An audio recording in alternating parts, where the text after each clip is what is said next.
What's up, guys? What's up, guys? Vito from Perfect Storm Gaming, and this is? I'm Josh. Josh from Retro-Cade. Retro-Cade. Josh, how long have you been in business? We have been in business since 2019. 2019? Well, we filed paperwork to form the business second week in March of 2020 So right as COVID hit. And it's kind of funny because Alan and I both own arcade cabinets. Yes. From Arcades Are Fun, which is a competitor for you. Yeah, they're out of Jersey. Yep. Are you guys in Jersey or PA? No, we're in Pennsylvania, Southern York County. All right. So I didn't hear about you guys until like the last year and a half is when you've exploded. Because before that, there was nothing. So out of nowhere, you guys popped up in all these we're trying to make our name known in the industry. You are. Your name's everywhere. Awesome. That's good to hear. We saw your my buddy Chase Brogan got a cabinet from you guys. Yeah, pretty cool. Endgame Arcade, who's watching us right now, he's getting the pedestal. Yeah, he's got one. He's got it. He has it in his hands. He's ready. His isn't the one with the TV that pops up, It is not the cool pop-up TV. No. He's got a full acrylic one though. It looks pretty sweet. Yeah, the acrylic I like. Now, what made you guys start making arcade cabinets? Did you have one yourself, and if so, which one did you have? No, we didn't. We had talked to somebody about making one. Ed, my business partner, I went to him and was like, hey, I want to build one, and he was like, this is awesome. So we started building them, and just for fun, and then we were selling them on the side, and eventually it just got so big that's all we do. Now, this is all you do? What did you do before you did this? If you don't mind I was a carpenter, trim carpenter for a long time. Makes sense. I'm a fireman. That's what I do. So what's the next step, or what do you have coming out in the future? I see you do Sinden light guns. Do you do other light guns? Next step for that is the retro shooters. We're going retro shooters. With the Reapers? Most likely the Reapers. We're talking with him. That's going to be really cool. They're really Derek, right? I think it's Derek. Is it Derek? Yeah, something like that. Canadian guy, yep. Yeah, but that we're going to be switching over to that side. They're a great product. They work really well, and they're just a cool gun. Yeah, yes. They're really neat. What about Gun for IR? You like them? So it's basically the same thing. The Reapers and Gun for IR run on the exact same system, so either one works. It's the exact same programming because it's just the IR ports on the side. So yeah, so either one would work. I mean, I have both. So Gun for IR it's up there. Have you used it? It's the same software. It's the exact same software. So the IRs will work exactly the same. No, I know that part. I'm just saying, like, which one did you like? Have you played Gun for IR? I have played Gun for IR. They're great. They're just I know they're expensive. They're just so expensive. Yes. They're so expensive. It is really hard for me to justify that to customers because, when we're selling them, I'm like, hey, I can have this light gun that works really well for $1,200, or one that works really close to the same for $300. That's the only good thing recently is he's dropped his price on the GunCon 2s and the GunCon 1s, which are They are, and his are. I like his stuff. It's just hard for me to justify it to customers for the price. The GunCon 2s are like $250. Yes, without recoil, but with the Reapers, they have the.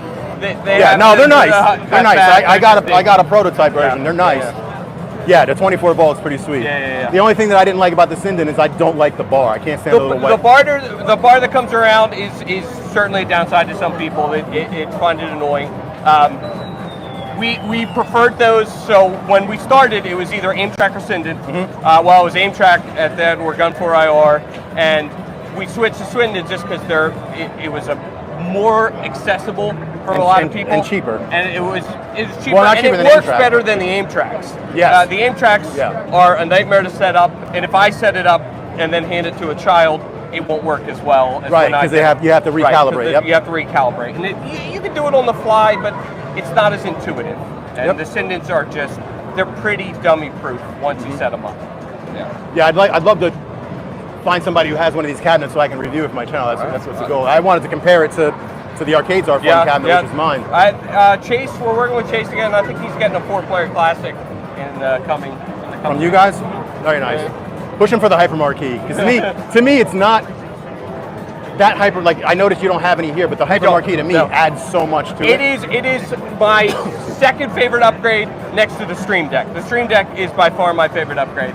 That thing is so cool. Now I don't have the Stream Deck, but what is your what do you guys do with it? The Stream Deck is you got 15 programmable buttons that you can make it do whatever. That's there. I don't have it hooked up, but it's sitting on there. But my favorite thing about it is it gives you a whole set of tools immediately accessible in there. So you have like a key keyboard pop-up. You got volume control. On MAME, you can get into the back menu really quickly and easily. You have save function right away. But for like young kids walking up, this is a multi-cade. There's 70,000 games on there. Yeah. Walking up and you know, this kid goes, I know how to play this. Brrr, they play the keyboard. Right, and they're just going to swag everything. With that, you can set, hey, what's your favorite game? Oh, I like Streets of Rage. Great, here you go. Click. And you're playing Streets of Rage instantaneous. Awesome. It's so fast and quick. It's easily my favorite. The Hyper Marquee, it's cool. It's something that sets it apart. Yeah. Like you walk up and you're like, you know, at shows when we have them, people will go, oh, you got a different cabinet. Like that used to say Star Wars. Well, no, it's a Hyper. It changed. Well, what you do is you walk over and go watch this and go, boop, right. And then it's like, oh my God. Yeah, it's crazy. Because mine has it, and I do the weekly live stream. Right. And it adds, I capture both the marquee, I capture the video, and then I have 3 separate webcam views. Yeah. Have you seen? Yeah.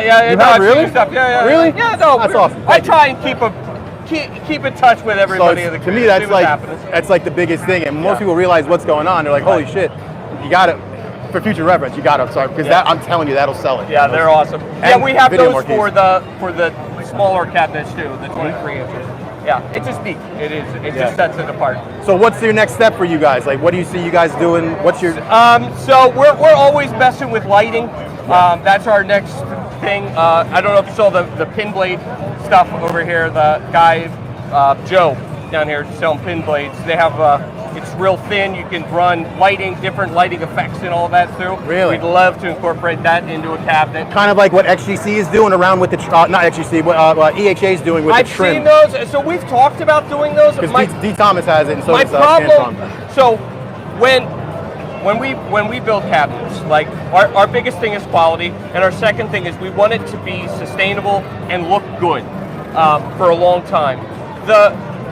We haven't found a T-molding and RGB T-molding that we really like. So the one so right now there's at least 2 companies that I know of that are running it. It looks really, really great from the side. Like if you're at an angle on it, it looks really awesome. From the front and straight on, it disappears. Is that the one that D. Thomas has on his? I think he has that one on his pedestal. Yeah. From the side, it looks incredible. Yeah. It chases, it looks really cool, but when you're looking front on, there isn't anything there. We're experimenting, we're trying some different stuff. It's just, we're just not happy with how they're coming out. And we want it to be, right. I don't want people to mess with it, play with it. And then my other question is, the thing that I saw which blew my mind is you guys are able to print right on the wood. Yes. How does that work? So we have a UV printer. We bought a 4x8 flatbed printer. When we started this back in 2020s, we were like, we always said, flatbed printer would make our lives so much easier. And last year we were like, hey, we're going to invest, we're going to buy one, and it is night and day the difference that we can do things. So what is it? Is it a texture? Is it a coating? It goes right on the wood. It is. I can't wrap my head around it. I know, it is wild. Even watching it in person is wild. It's a head based on, you have a Z, Y, and X axis, and it's just going back and forth with hundreds of tiny little inkjet heads that just print directly on it, and then it has UV light that comes right over top and seals that, so it is cured to the touch instantaneously. So essentially it's printing on the black. You're using, what's the type of wood you're using? So we're using a birch plywood with a laminate on it. Okay, all right, so if you're using real wood. Yes. Oh, that's dope. Yeah. And then it's going right on top of the laminate. Right. And it just, no matter what color it is, it'll print it. No matter what it. color, you can print it. It allows us to do a ton of things in that there's no imperfections in the acrylic, and like with these, it is printed directly on that. Like it's not, there underneath that, it is printed directly on that. There's nothing that can get between it. So like no dust, nothing like that. It is sealed to that piece. Okay. That whole thing is right there. Does this lift? This doesn't lift. This one does lift. Oh, okay. Very nice. Yep. Lifts, easy access. Does anybody have any questions at home that are watching us? Yeah, but it also allows for lighting stuff too, because we can control the opacity of the stuff. So like when you're like, hey, I don't want that to light at all, you can make that happen with the flatbed. The acrylic. All right. Yeah, no, that's really cool, man. Thank you very much for your time. You're very welcome. Thanks. If you guys ever want to work with me, hit me up. We'll hit you up. Thanks, man. Thank you. How do you, like, There's about 30,000 games on there. Yeah, that's on there. That would have been power button right now. Oh, they moved it up to get out of the reach of the kids, right? That's right. Yep.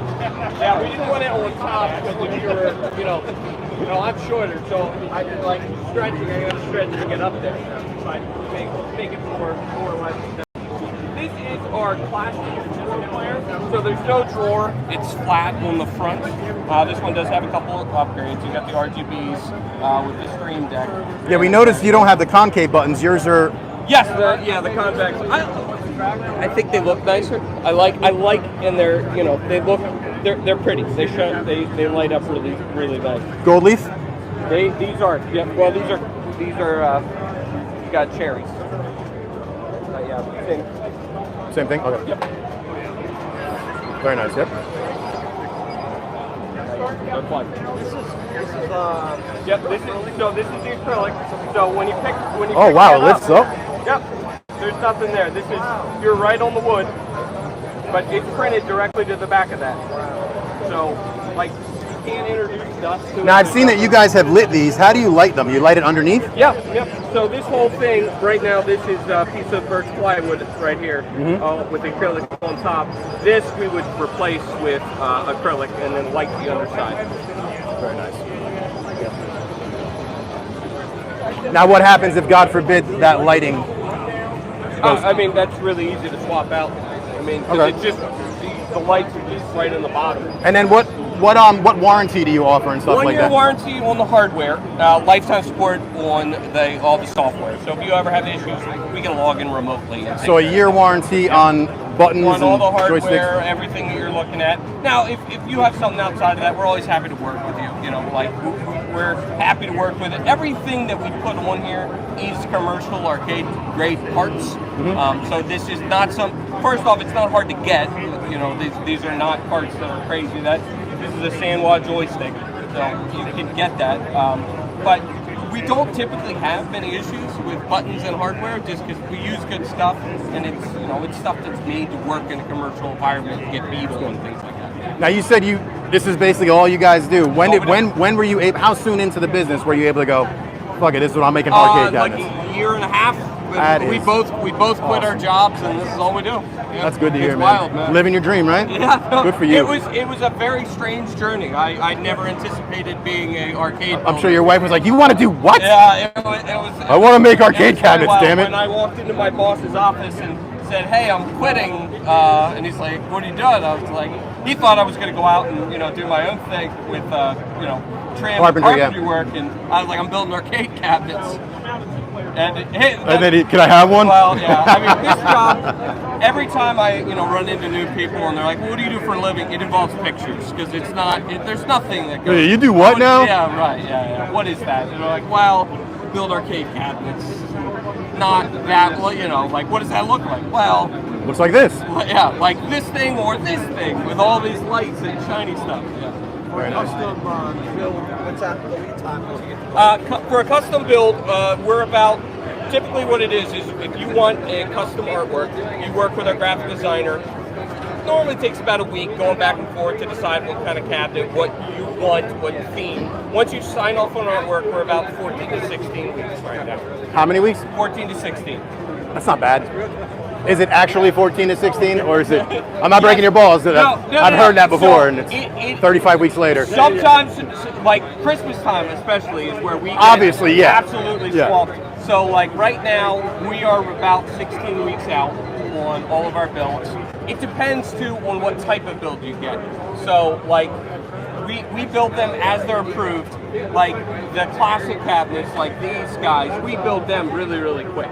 If you get something with a whole lot of lights and acrylic and stuff, it does take us a while. Obviously, yeah. More setup. There is the full acrylic especially, which is where it is the top, the front of this drawer. Yeah, the whole thing glows. It is there is an immense amount of work involved in making that right and looking good. So I can imagine. That does take time. For existing customers, drive upgrades, or is there any like upgrade path? Yeah, so we use Arcade One for all of our computers. Carlos over there is spectacular. He puts stuff out almost once a week. Game Room Solutions, right? Right, GRS? No. Carlos over at Arcade One. Arcade One, yeah, but doesn't he own Game Room Solutions? No, Rec Room Master. Rec Room, okay. Not Game Room Solutions. Yeah, Rec Room. Well, they used to be. Oh no, okay, you're right. No. You're thinking Glenn. Well, there's two. There's GRS. Glenn's Retro Show. Yeah. And Game Room Solutions. Okay. Yeah. No, Carlos owns Arcade One and he owns Rec Room Masters. But yeah, he puts out a great product. No, he does. I'm not a big fan of Hyperspin. I prefer Launchbox, Big Box. I've heard that, and what I always tell people is, if I were starting brand new, if I was like, I want to build my own, I'd absolutely do Big Box and Launchbox, because it is truly a simpler setup. It's easy to update. If you're going to mod it, it is great. But Carlos, he's got it dialed in. How many hours he has in? It's a lot. Thousands. And when I say it works, it truly does work. I mean, like, these things, you can pick a game, you can play it, it is programmed, it is ready to go. And he has forgotten more than I've ever known about Hyperspin. Like, he truly has it dialed down. No, yeah. We have yet and he does updates. Yeah, and he does updates all the time. We have yet to find anybody who puts the amount of work and takes the amount of pride in their drives. If you haven't, you can reach out to Chris Coolmod as well. We talked to him about his latest 24 terabyte drive. I was really impressed with. Yeah, they're fun. Yeah, there's a lot of great stuff out there. Yeah. What about, like, is there an online updater? Or what if you're a customer and maybe like 2 years pass by and you're like, oh, I'd love to get a larger drive or more games? Is there a path to do that? So, like I said, we work with Arcade One. He has a private Facebook group where he does all his updates and things like that. And I know he's done a lot where he works with people to go, send in your hard drives, we'll update them, get you the new stuff.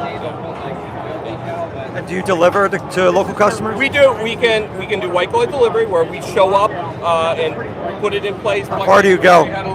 We go about 3 or 4 hours. We'll do freight delivery where it shows up complete on a pallet to you. All of these cabinets split in half, so 2 people can easily pick this cabinet up. With it split in half, the heaviest piece is probably 100. So this comes out, the drawer comes out, and then there is right here, it's split right down the middle. There's 3 bolts on the inside. That whole thing, you can pick up the entire cabinet, whole top. And what's the width of this, or the depth? So from the back of the wall to the front right here, you're about 29 inches. Also fits through a standard doorway. Yeah, but if you take the control deck Not all of them do. No, if you take the control deck off, you're 25 from here back. Yeah, I was curious could you take the control deck, because ours comes off. Yeah, control deck's really easy to come off. You just don't plug USBs. There's 2 bolts on this side, 2 on that side. That's pretty cool. I like that. Do you split all of your cabinets, or just every one of them? Yep. Okay. Yeah, it just makes it easier for people to get in and out. And because that it's a monstrosity. Now, when you ship them, how do you ship them? In a big box, in a crate, or? It comes fully wrapped on a skid, molded down to the skid, with fully wrapped up, and then a big box over the top of it. Cool. All right. Got any other questions? Nope. All right, brother, thank you very much. Yet again, That was great. Yeah, thanks for stopping by, guys. The end of the interview for the 2nd or 3rd time? Right? Appreciate your time. Yeah, man. Thanks. Hold this for right now. I'm going to put this in my case. Yes, sir. That was Josh from Retrocade.